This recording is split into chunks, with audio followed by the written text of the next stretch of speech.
அஸ்ஸலாமு அலைக்கும். Hi friends, welcome back to Nimmi's world. இன்றைக்கி ப்ரான் வச்சு ஒயிட் குருமா செய்ய போகிறேன். வாங்க அது எப்படி செய்யலாங்கிறத நம்ம பார்க்கலாம். பாத்திரம் ஒன்று எடுத்துக்கிட்டேன். அந்த பாத்திரத்தில் அரை ஸ்பூன் அளவு சால்டட் பட்டர் சேர்த்துருக்கேன். பட்டர் சேர்த்ததுக்கப்புறம் 2 ஸ்பூன் அளவு நார்மல் குக்கிங் ஆயில் இதோடு சேர்த்துருக்கேன். குக்கிங் ஆயில் சேர்த்ததுக்கப்புறம் நீங்கள் பார்த்தீங்க அப்படின்னா பட்டை, கிராம்பு, ஸ்டார் அனிஸ், கல்பாசி இது எல்லாத்தையும் இதோடு சேர்த்துக்கிறேன். சேர்த்ததுக்கப்புறம் அடுத்து பெரிய வெங்காயமானது நீங்கள் பார்த்தீங்கன்னா சைஸில் பெருசு அளவில் 150 கிராம் அளவு வெங்காயத்தை நீல வாக்கில் கட் பண்ணி அதை இதோடு சேர்த்து நல்லா கலந்துக்கிறேன். அதுக்கப்புறம் கொஞ்சோன்னு கருவேப்பிலையும் இதோடு சேர்த்து கலந்துக்கிறேன். இந்த வெங்காயமானது லைட்டாக டிரான்ஸ்பரண்ட் ஆனாலே போதும். அந்த அளவு ஃபஸ்ட்டு நம்ம வதக்கி எடுத்துக்கலாம்.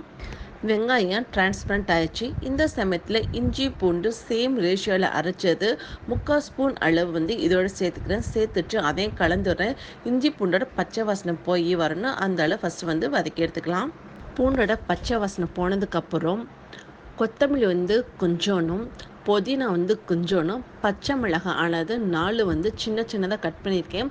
அதையும் இதோடு சேர்த்துக்கிறேன். சேர்த்துட்டு நல்லா கலந்துடுறேன். இப்போ நீங்கள் பார்த்தீங்க அப்படின்னா இந்த புதினா, கொத்தமல்லி, பச்சை மிளகாய் எல்லாமே இந்த மசாலாவில் வதங்கி வரணும். அந்த அளவு ஃபஸ்ட்டு நம்ம வதக்கி எடுத்துக்கலாம். புதினாவும் கொத்தமல்லி நல்லா வதங்கி வந்துச்சு. இந்த சமயத்தில் உருளைக்கிழங்கு ஒன்று சேர்த்துக்கிறேன். அதுவும் கொஞ்சம் சின்னதாக நறுக்கி அந்த உருளைக்கிழங்கு தான் இப்போ இதோட சேர்த்துக்கிறேன். சேர்த்துட்டு கலந்து விட்டுட்டு அடுத்து இதுக்கு தேவையான மசாலா மல்லித்தூள் 1 ஸ்பூன் அளவு இதோட நான் சேர்த்துக்கிறேன். சேர்த்ததுக்கப்புறம் இதுக்கு தேவையான அளவு உப்பும் இதோடு சேர்த்துக்கிறேன். சேர்த்து நல்லா கலந்து விட்டுக்கிறேன். இந்த உருளைக்கிழங்கு ஆனது இந்த மசாலையிலேயே இந்த எண்ணெயிலேயே நான் ஓரளவு வதங்கி வரணும். அந்த அளவு ஃபஸ்ட்டு நான் நல்லா வதக்கி எடுத்துக்கிறேன். இப்போ நீங்கள் பார்த்தீங்க அப்படின்னா நம்மளுக்கு நல்லா வதக்கி வந்துச்சு.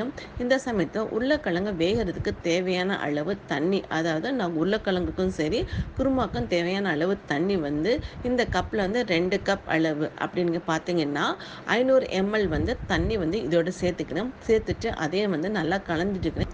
தண்ணி சேர்த்து நல்லா கலந்ததுக்கப்புறம் அடுத்து 3 ஸ்பூன் அளவு தயிர் இதோடு சேர்த்துக்கிறேன்.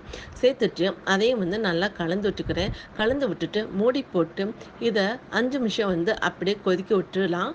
அப்போ தான் உருளைக்கிழங்கு நமக்கு வெந்து வரும். உருளைக்கிழங்கு வேகிறக்குள்ளேயும் ஒரு மிக்சி ஜார் ஒன்று எடுத்துக்கலாம். அந்த மிக்சி ஜாரில் பச்சை மிளகாய் ஆனது 1, அதே மாதிரி சோம்பானது அரை ஸ்பூன் அளவு சோம்பும், அதே மாதிரி துருவிய தேங்காய் நீங்கள் பார்த்தீங்க அப்படின்னா சில்லில் பார்த்தீங்கன்னா 3 சில் இருக்கும். அந்த துருவிய தேங்காய் இதோட சேர்த்துக்கலாம். சேர்த்ததுக்கப்புறம் பாதாமும் முந்திரியும் 2 மணி நேரம் சுடுதண்ணில் ஊற வச்சுட்டு பாதாமோட தோலை நீக்கிட்டு அதை இப்போ இதோட சேர்த்துக்கிறேன். சேர்த்ததுக்கப்புறம் நீங்கள் பார்த்தீங்க அப்படின்னா கசகசாவும், அதுவும் 1 ஸ்பூன் அளவு கசகசா சுடுதண்ணில் ஊற வச்சு அதையும் இப்போ இதோட சேர்த்துக்கிறேன். இது எல்லாத்தையும் இப்போ நம்ம ஒன்றா சேர்த்து நல்லா பேஸ்ட் மாதிரி ஃபஸ்ட்டு அரைச்சி எடுத்துக்கலாம். மிக்சி ஜாரில் அரைச்சி எடுத்துட்டேன். நீங்கள் உருளைக்கிழங்கு வேக விட்டுருந்தேன். இப்போ ஓப்பன் பண்ணி பார்க்கும்போது நீங்கள் பார்த்தீங்க அப்படின்னா உருளைக்கிழங்கு நம்மளுக்கு எப்படி வெந்திருக்குங்களோ எடுத்து பார்க்கும்போது நம்மளுக்கு தெரியும் 90% உருளைக்கிழங்கு வெந்து வந்துருச்சு.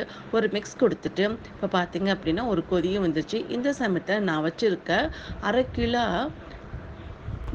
ப்ரான் இதோட சேர்த்துக்கிறேன். இந்த ப்ரான் சேர்த்ததுக்கப்புறம் ஒரு மிக்ஸ் கொடுக்குறேன். மிக்ஸ் கொடுத்ததுக்கப்புறம் நீங்கள் பார்த்தீங்க அப்படின்னா தக்காளி, அரை தக்காளி சின்ன தக்காளி இதோட சேர்த்துக்கிறேன். தக்காளி சேர்த்துட்டு அதையும் நல்லா கலந்து விட்டுட்டு மூடி போட்டு கொஞ்சம் நேரம் வேக விடலாம். தக்காளி சேர்த்து கொஞ்சம் நேரம் வேக விட்டுருந்தேன். இப்போ ஓப்பன் பண்ணி பார்க்கும்போது நீங்கள் பார்த்தீங்க அப்படின்னா ப்ரானானது நம்மளுக்கு சுண்டி வர ஆரம்பிச்சிச்சு. இந்த சமயத்தில் ஒரு மிக்ஸ் கொடுத்துக்கலாம். மிக்ஸ் கொடுத்ததுக்கப்புறம் நம்ம மிக்ஸி ஜாரில் அரைச்சி வச்சோம் பார்த்தீங்களா, பாதாம், முந்திரி, கசகசா, தேங்காய், பச்சை மிளகாய், சோம்பு இது எல்லாத்தையும் அரைச்சோம் பார்த்திங்களா, அந்த பேஸ்ட் இப்போ இதோட சேர்த்துக்கலாம். சேர்த்ததுக்கப்புறம் அதே மிக்ஸி ஜாரில் 1/2 டம்ளர் அளவு தண்ணி அதையும் அந்த மிக்ஸி ஜாரில் அலசி இப்போ இதோட சேர்த்துக்கிறேன்.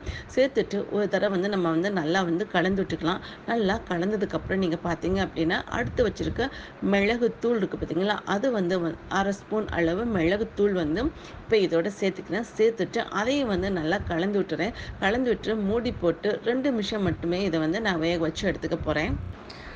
மூடி போட்டு 2 நிமிஷம் வேக விட்டுருந்தேன். இப்போ நீங்க பார்த்தீங்க அப்படின்னா, ஒரு கொதி வந்துச்சு. இந்த சமயத்தில அடுப்ப ஆஃப் பண்ணிற வேண்டியதுதான். அடுப்ப ஆஃப் பண்ணிட்டு ஒரு மிக்ஸ் குடுத்து, எடுத்து பார்த்தேன் அப்படின்னா, உருளைக்கிழங்கும், ப்ரானும் செம்ம சூப்பரா வந்திருக்கு. இப்ப இத வேற ஒரு பவுலுக்கு வந்து ட்ரான்ஸ்ஃபர் பண்ணிக்கலாம். இத வேற ஒரு பவுலுக்கு ட்ரான்ஸ்ஃபர் பண்ணும்போது ஸ்மெல் வந்து செம்ம சூப்பரா இருக்கும். நீங்க வந்து இந்த ஒயிட் குருமா ப்ரான் ரெசிபி எங்க வீட்ல ட்ரை பண்ணுங்க. இது உண்மையிலே செம்ம சூப்பராவும், எம்மியும், ஃப்ளேவர்ஃபுல்லாவும், டேஸ்டியாவும், கிரீமியாவும் இருக்கு. இந்த டேஸ்ட் வந்து உங்களுக்கு ரொம்ப பிடிக்கும். நீங்களும் இந்த ஒயிட் குருமா ரெசிபி உங்க வீட்ல ட்ரை பண்ணுங்க. ட்ரை பண்ணிட்டு எப்படி இருக்குங்கிறத சொல்லுங்க. Thank you.